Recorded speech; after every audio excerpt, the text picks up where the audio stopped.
my previous podcast assignment, I talked about drug crimes and their penalties in Canada.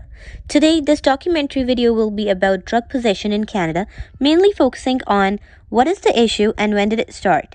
How much has the issue grown over the years or reduced? What initiatives are taken to reduce the issue?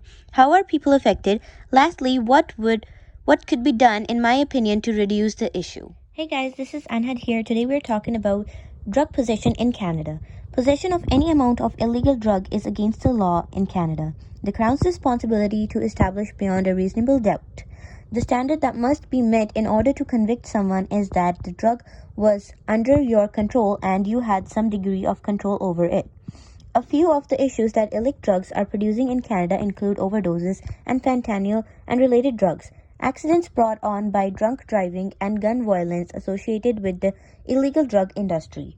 In 1969, the Ledain Commission of Inquiry into the non-medical use of drugs found that extensive police powers were mostly employed against young people and that the hundreds of thousands of Canadians had been found guilty of possessing illegal drugs and had been subjected to lifetime restrictions on their personal liberties. The Commission advocated a gradual end to criminal penalties for users and suggested less forceful substitutes for the application of the law.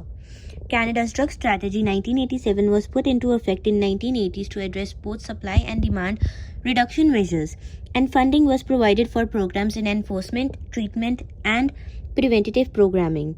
The 1997 Controlled Drugs and Substance Act, the new law, is fundamentally prohibitionist and does not take into account the experiences of other nations. Drug policy and regulation, not only the substance themselves, are to blame for the vast majority of the indirect and extremely high costs associated with illegal drugs use that surpass any direct consequences. The most severe effects are experienced by high-risk groups including the drug injectors, street kids, poor inner-city residents, and Native Americans. According to the statistics from 1900s and 2000s, it appears that despite government attempts to limit drug possession and use, the consumption of drugs has increased significantly over the time. Between 1993 and 1994, there was a notable nationwide surge in illegal drugs usage. Cannabis usage climbed from 4.2% to 7.4%, cocaine use from 0.3% to 0.7%, and LSD speed or heroin use from 0.3% to 1% from 1993 to 1994. It is impossible to tell if this tendency is still present based on recent national statistics. Approximately 132,000, 7.7% Canadians who use cocaine, LSD, speed heroin, or anabolic steroids have injected drugs. According to estimates, out of them 41% shared needles. The usage of drugs has grown a lot over the time, as there were 83,483 drug arrests in Canada in 2018, and more than 55,000 of these were personal possession. Moreover, 470,000 drug arrests were made in Canada between 2014 and 2018, and 72% of all drug arrests were personal possession in Canada between 2014 and 2018. The Canadian government works to reduce the availability and demand for illegal drugs as well as the negative impacts and problematic use of these substances.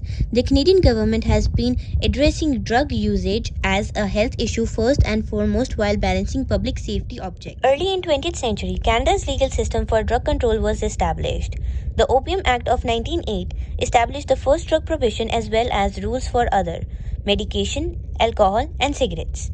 The Opium Act and Drug Act of 1911 covered cocaine, other opiates, and cannabis was added in 1923.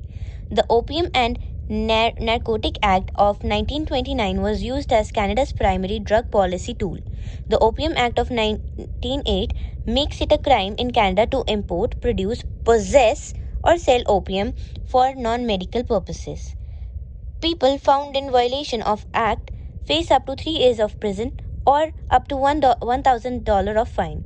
The Single Convention on Narcotic Substance 1961 and the Convention on Physiotropic Substance 1971 enhanced international drug prohibition and control and strengthened the artificial distinction between legal and illicit substances.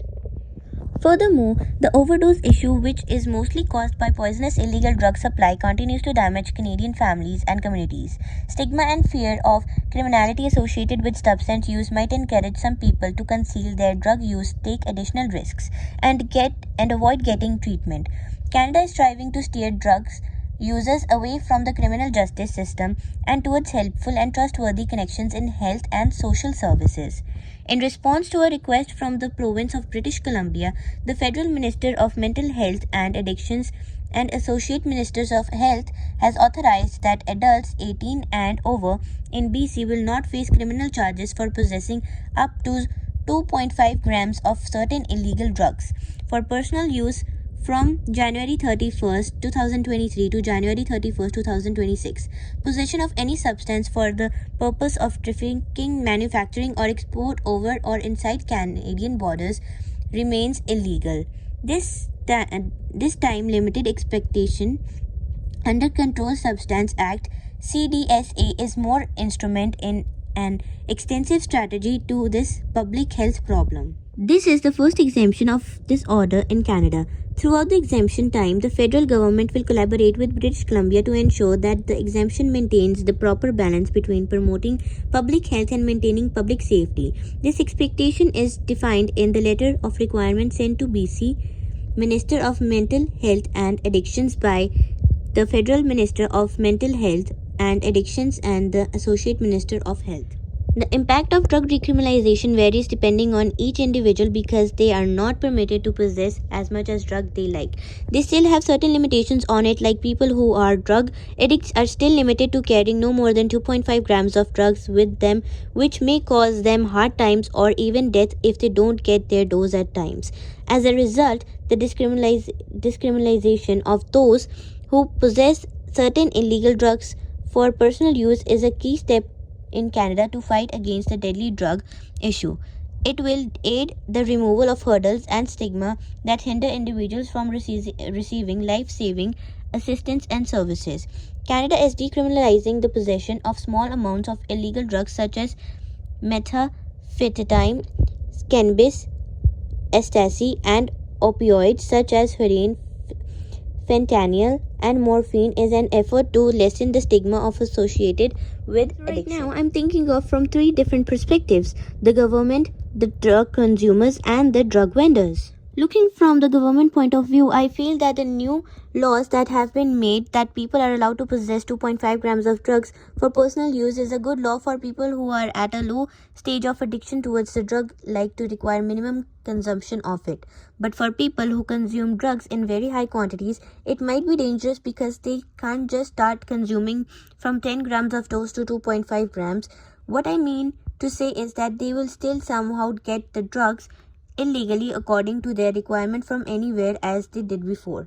So I believe that this law isn't really helpful because in my opinion it won't give as benefits as are required. Adding my opinion towards the drug consumers, I feel that the drug consumers are more confident of possessing drugs nowadays as they know that possessing drug is decriminalized, ignoring the fact that what are the limitations.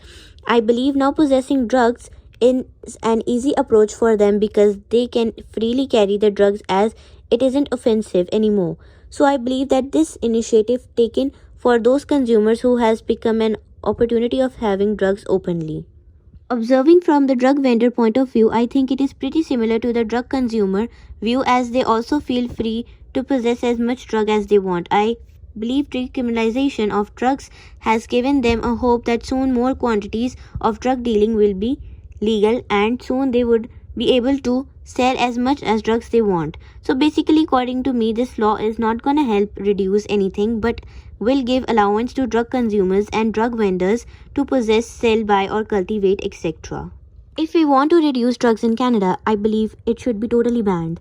Banned in the sense all the major drugs should be banned, not the low density drugs like alcohol, etc.